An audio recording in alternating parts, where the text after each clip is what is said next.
Kathmandu Summary. Kathmandu is an extract from Vikram Seth's book, Heaven Lake. It describes what he experienced on his visit to the capital city of Nepal, Kathmandu.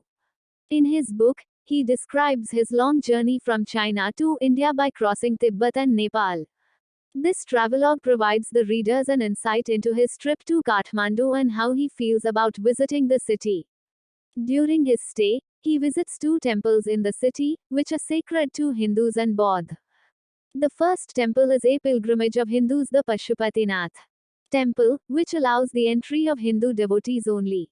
Further, the author notices that there is a lot of chaos in the temple premises among the tourists, priests, hawkers, a few animals, and pilgrims. Besides, he observes that the holy river Bagmati is also being polluted by the people who bath in it, wash their clothes, and dump used flowers into it. Soon after, he visits the sacred shrine of Bodh, the Bodhnath Stupa temple, which has a huge white dome that has a sense of serenity and calmness about it. Outside the temple premises, there are small shops which are owned by Tibet immigrants. The shopkeepers sell felt bags, Tibet print clothes, and silver ornaments there. The author finds this place a safe haven with quiet surroundings around. Apart from this, the author notices that Kathmandu has a vivid and religious culture that is filled with small shrines of deities, which are decorated with flowers that attract several tourists. Moreover, the city is filled with several antique shops, hawkers selling postcards, fruit sellers, and shops that sell Western cosmetics, chocolates, and lots more.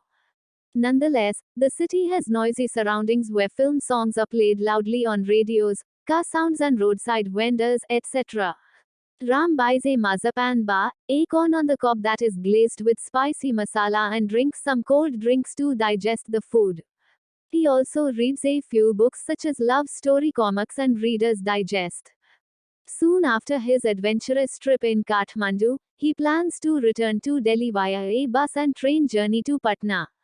Thereafter, he would opt for a boat ride by crossing Varanasi to Allahabad and then go past Agra to arrive at Delhi.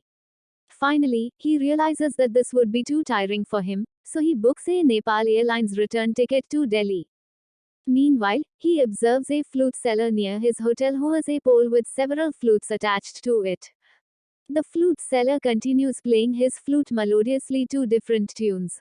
This reminds the author about how the flute seller is different from flute players of other cultures.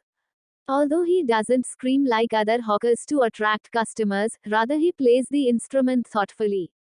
This attracts the author's attention, and he is amazed to learn why the flute is such a popular instrument everywhere. Thus, he compares the flute tune to a human voice and realizes how he has started noticing even minute details now.